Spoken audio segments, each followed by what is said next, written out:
श्री कृष्ण जी कहते हैं, कठिन समय में समझदार व्यक्ति रास्ता खोलते हैं और कायर व्यक्ति बहाना।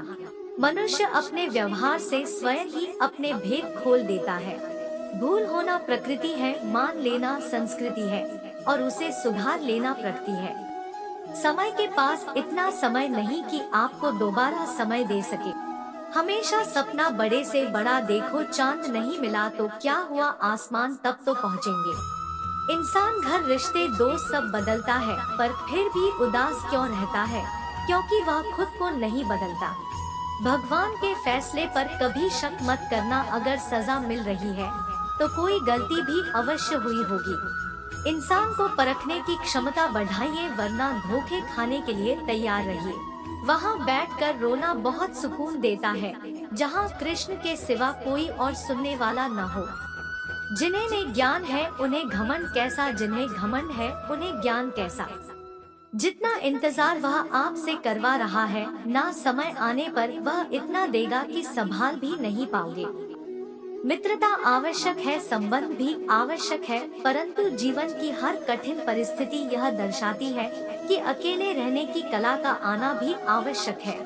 हम बड़े नहीं हैं, हमारे पीछे जो ताकत है वह बड़ी है। हताश न होना सफलता का मूल है और सही परम सुख है। उत्साह मनुष्य को कर्मों में प्रेरित करता है और उत्साह ही कर्म को सफल बनाता है। कौन क्या कर रहा है, कैसे कर रहा है, क्यों कर रहा है, इन सब से आप जितना दूर रहेंगे उतना ही खुश रहेंगे। नकारात्मक विचारों का आना तय है, परंतु यह आप पर निर्भर करता है कि आप उन्हें कितना महत्व देते हैं। महान व्यक्ति ने किसी का अपमान करता है और न उसको सहता है। ईश्वर हमें कभी सजा नहीं देते, हमारे कर्म ही हमें सजा देते हैं। इसलिए कर्म सोच समझकर कीजिए।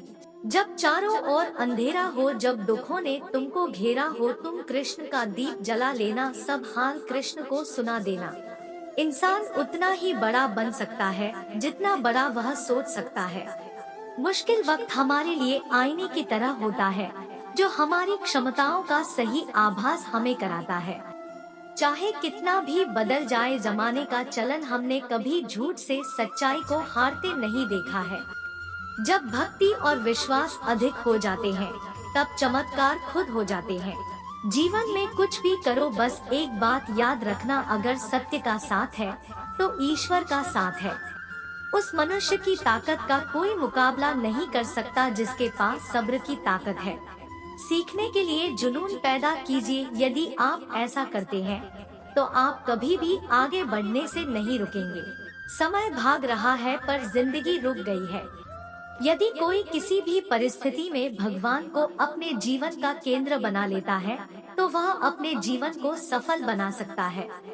भगवान की शरण में आकर ही हम सुखी हो सकते हैं और अपने दुखों का अंत कर सकते हैं। भगवान के नियमों का हमें पालन करना है, उन्हें भूलकर हम जन्म मृत्यु के चक्र में पड़ जाते हैं। कोई कर्म से भक्त बनता है, कोई सत्संग से भक्त बनता है। हमारे अंदर कुसंस्कार बने हुए हैं। यदि हम भक्ति करते हैं तो कुसंस्कार समाप्त हो जाते हैं। सभी प्रकार के हथियारों में समय ही सर्वोपरि है, क्योंकि समय सब कुछ मार देता है। अपने काम पर अपना दिल लगाओ, लेकिन उसके इनाम पर कभी नहीं। सेवा सबकी कीजिए, मगर आशा किसी से मत रखिए, क्योंकि सेवा का सही मूल्य भगवान ही दे सकता है, इंसान नहीं। हद से ज्यादा सीधा साधा होना भी ठीक नहीं है, क्योंकि जंगल में सबसे पहले सीधे पेड़ को काटा जाता है और टेढ़े पेड़ को छोड़ दिया जाता है। जिसने अपने मन पर विजय प्राप्त कर ली है, उसके लिए मन सबसे अच्छा मित्र है, लेकिन जो ऐसा करने में असफल रहा है, उसके लिए मन सबसे बड़ा शत्रु है। जो अपने मन को नियंत्रित नहीं करते, उनके लिए वह शत्रु के समान कार्य करता है। परिस्थिति बदलना जब मुमकिन ना हो तो मन की स्थिति बदल लीजिए। सब कुछ अपने आप ही बदल जाएगा। चाहे कितना भी बुरा क्यों ना हो, तुम्हारे साथ पर यकीन रखना, इसमें भी ईश्वर ने कुछ अच्छा ही सोचा होगा तुम्हारे लिए। न तुम कुछ लेकर आए, जो लिया यहीं से लिया, जो दिया यहीं पर दिया, जो लिया इसी से लिया, जो दिया इसी को दिया। जीवन में समय चाहे जैसा भी हो, परिवार के साथ रहो, सुख हो तो बढ़ जाता है और दुख हो तो बढ़ जाता है।